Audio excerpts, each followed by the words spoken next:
Hello everyone, welcome back to the Forgotten City, and we're gonna follow the priestess here to the baths now that we cleared the way of that assassin a few parts back.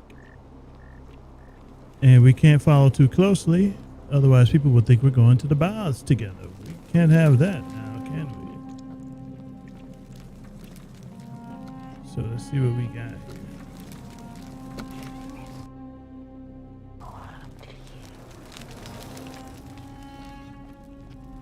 All right.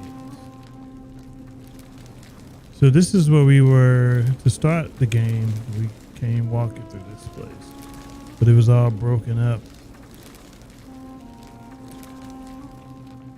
Giant boss. Get me out of here. Where'd she go? There she is. Want to bath together? Huh? Actually, this is pretty nice lighting. What you got? All right, you're here. You were asking how I knew the young woman you met by the river was wearing a hood. Here, look down at the bottom of the baths. It's a little hard to make out in this light. If only we could see. Oh, what a marvelous lamp. Oh, yes. But do you see it? Somebody waking up by a river in a forest to find a hooded figure with a coin. It's just as you described it, only your pronunciation is a little off. The name you heard wasn't Karen. It was C-H-A-R-O-N. Oh. As in Charon, the ferryman of the dead. Charon, who in exchange for the right coin, helps the souls of the newly deceased cross the Styx. The river that separates the land of the living from the land of the dead. When I dragged you out of the river, I thought you were never gonna wake up. I checked your pockets for ID, but all I found was some loose change. Got an achievement for that. Feels like I've spent my whole life in a dead-end job with an endless commute. Sorry if I sounded cagey, it's just that I don't always get the best reactions when I introduce myself. My name's Karen. I'm so sorry, my friend. Oof. I'm so sorry. I take it you know what this means. It means we're dead. This place is the underworld? I'm afraid so. It's all starting to make sense. All these people whose last memory was running from the fires toward the river. We all died at the same time. None of them escaped with their lives after all. Perhaps we should be grateful they don't remember their final moments. It also tells us that the Golden Rule is the work of Pluto, the god of the underworld, and why his epithet has always been Father of Riches. It's all making sense. I know it's a lot to take in, and you look as if you have questions, so I'll try to answer them if I can. We're just gonna come straight out and say it. So we're dead? That was my first thought too. In the old stories, the underworld was where the souls of the deceased were taken. But it was also possible for the living to reach it without dying, if they were particularly fearless. So I'm afraid I don't know. So either we are or not. That's the question. What can you tell me about Charon? Oh, I'm sorry. I keep forgetting you're not from here. That's right. If you were Roman, or even Greek, you would know these stories. Each of them is slightly different, whether the storyteller was Plato, Homer, Virgil, or Ovid. But they always involved the souls of the dead meeting a grim ferryman named Charon on the bank of a river. Charon said that he reminds me helped of the new arrival cross only if they could pay him with a coin, an obol. Which means dead. That's why it was once our custom to bury our loved ones with a coin in their mouths. Charon's obol, we called it. Of course, an obol was a kind of Greek coin, because we inherited this knowledge from the Greeks. The only difference is that they spelled it with a kappa, which I suppose means K-H-A-R-O-N, is closer to the original spelling. Interesting. Why didn't you recognize Charon immediately? Why didn't you all recognize it? To be fair, the ferryman isn't exactly as the poets described, and he, she, they seem to appear to different people in different guises. You say you saw a young woman named Karen with a hood. and I once heard Kabash mention a stranger in a ram headdress named Kerti. And Rufius described meeting a stranger named Kumut Tabal wearing an eagle headdress. But whatever form this stranger took, they were always wearing a hood of some sort, and their name always began with a K sound. I suspect the only way you'll solve this riddle is if your paths cross again. Why are there so few people in the underworld? Good question. Let's see. In the stories, Charon would always game has some require nice a writing. coin as payment for passage across the river. But that never made any sense to me. What does an ancient immortal being need with coins? In our case, it seems Charon didn't take the coins we had. He or she merely checked we had one in our possession. So, maybe there's something special about the coins each of us had on us. That might explain why we wound up here, but so many others did not. Were you trying to keep this from me? No. I mean, I had my suspicions, especially after Livia's ramblings, but I would never have figured it out without your help. I promise you. That's all the questions I had. Now that we know where we are, we have to figure out what to do about it, if we don't want to be cast into gold for eternity. We don't have much to go on, except the old stories. I remember 4 in particular about heroes in the underworld. Hercules, the demigod and son of Jupiter. Orpheus, a Thracian poet. Sisyphus, a king of Ephyra. And Aeneas, a Trojan hero. Hercules was able to leave the underworld because he cowed its god with his strength. Sisyphus and Orpheus both relied on their wits instead. They persuaded the goddess of the underworld, Proserpina, to help them escape. And finally, Aeneas was able to escape with the help of a spirit guide, who led him through a secret gate. So it seems you have 2 options: to confront the god of the underworld head-on, or find a way to escape with the help of Proserpina or some other guide. Head on or with help? Can we just escape the way we came in? It's a reasonable question, but the problem is, this place is fairly well designed to keep us here. There's no way to climb up the shaft. And even if you could build a ladder big enough, just trying it would break the golden rule. We know that, thanks to the writings left behind by those who've tried.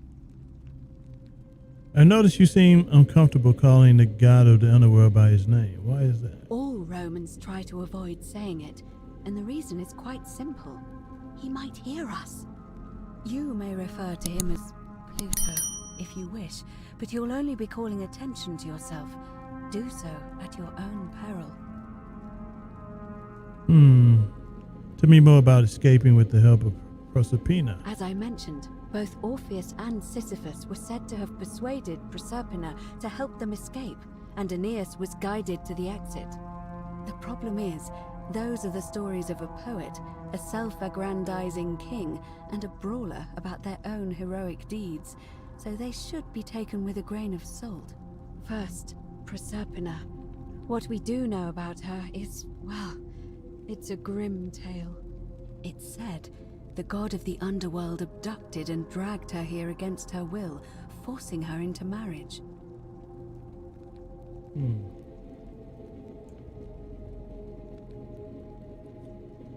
So she might be willing to work against him to help us? If the stories are true, then I suppose so. The problem is, how do we communicate with her without being noticed by her captor? Leaving that aside for a moment, there is also the possibility of a spirit guide. I don't suppose you've come across one of those in your travels? Those butterflies or something. I hear the female statues whispering to me every now and then. Truly? And you're only bringing this up now? Then again, I suppose you were worried I'd think you were as mad as Navia. Correct. Can you tell me more? Is it the same voice? What kinds of thing does it say? It's always the same voice. She's helpful, if a little cryptic. Fascinating. Perhaps she's a benevolent spirit. Or perhaps... Perhaps you're hearing the voice of Proserpina herself. If she has indeed been abducted, it would make sense for her to speak in cryptic whispers, to avoid detection. Tell me, has she told you anything that might lead you to the way out? Perhaps she said wade against the current and her tears run through the city and she weeps where the water flows. I guess the the way out, the water. That is strange. There are no It's the rivers cistern. here. Let me think on that. I know what that is. I was really hoping you could tell me what it meant. Well, as far as I can tell, water flows into the city from an aqueduct into one of two cisterns. Correct. The upper cistern. If that's the current she's talking about, then perhaps you need to get into the upper cistern somehow. I vaguely recall wondering what was in there, but the door at the back of the great temple is locked up tight. You might be able to get a key from the magistrate, but if that doesn't work, perhaps you can find another way in. Let me know if you find anything in there. Tintius for the key. What about confronting Pluto head on? Shh! Is everyone so blunt where you're from? Oh. That option would be the boldest, but also the only way to learn the truth about the Golden Rule, and maybe even put an end to it. As I said, Hercules managed to overpower the god of the underworld, but he was a demigod. Forgive my candor, but you are no Hercules. Nope. Hercules can manipulate time or turn organic matter into gold. Are you telling me that you can? I won't pretend to understand exactly what that means, but if that's true, then perhaps you stand a chance. So, if you want to confront him, I'll help you as much as I can. Who knows? Perhaps your name will be uttered in the same sentence as Hercules one day. But first, you'd need an audience with you-know-who, and for that, you'll need to enter the great temple overlooking the city. The problem is, the door has been sealed shut for as long as I've lived here, and there doesn't even seem to be a keyhole. I suspect the answer lies in the desecrated obelisk in front of it. I'm not sure if you noticed, but there are 4 plaques missing from its base. Correct. It looks as though somebody, or a series of somebodies, forcibly removed them, and in doing so, dishonored and angered our divine keeper. If you could recover and replace all 4 of those missing plaques, I imagine he might be willing to receive an audience again. What can you tell me about the obelisk? It's the towering stone monument with 4 sides and a pyramid-shaped head that stands before the Pyramid great head? temple. A dedication You to sure the we god aren't of in this the place. Silent You'll Hill? find them all over Rome, but of course they were looted from Egypt many years ago. It seems one of them made its way here too, although how is a mystery. However, this one is unusual in that each of the 4 sides is decorated in a different style: Roman, Greek, Egyptian, and another I don't recognize.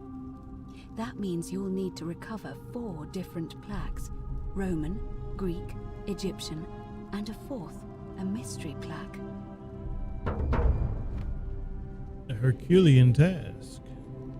Ask Equitia about the location of each missing piece. Where would I find a Roman plaque? Good question. To answer that, we first need to ask who would have defaced the obelisk in the first place. This is a It long would have had game. the god's name engraved into it, so it may be that whoever desecrated it wanted that name to be forgotten. And there's only one group of people I know of who might want to do that. And that There's a is- cult in Rome that often argued there is only one true god. Theirs, of course. They've been known to start fires, as well as deface religious monuments whose existence challenged their beliefs. If I were you, I'd go looking for them. Of course, they've all been in hiding since the fire last year, so finding them won't be easy. But I did hear a rumor they have a secret shrine somewhere in the I heard city. that too. Perhaps, if you could find that, you might be able to recover the Roman plaque. Where would I find the Greek plaque? I don't know. But perhaps you should begin your search with the local Greek fellow, Georgius. His store is in the forum. What about the Egyptian plaque? Perhaps Kabash, Our Egyptian resident will be able to tell us. Unfortunately, he disappeared weeks ago. But I did hear Aurelia is peddling rumors about him at the tavern, so perhaps you could talk to her, or just take a look in his room. Where would I find the mystery I'm path? afraid you're on your own with that one, but perhaps the goddess will help guide you to it when the time is right. So that one will probably be last. All right, let's talk about something else. All right, I'm ready to get All started. right. I would suggest not discussing this with anyone. The best we can do for them is to let them remain oblivious for as long as possible. As for Livia, it seems she's been shouldering the weight of this terrible secret all So this that's her. time. Perhaps it would comfort her to know she's not alone. Ah. I'll have a chat with Livia. In any case, time is of the essence, so you'd best begin. May Fortuna guide you. Although you may not need her with Proserpina on your side. Thank you, Proserpina.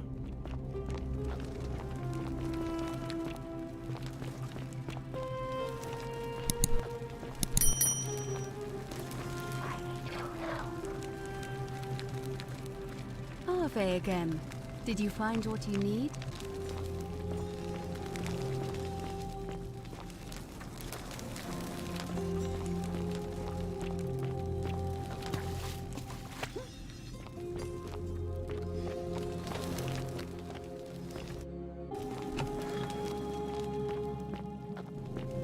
And that was that. I will catch you guys with the next part of the Forgotten City.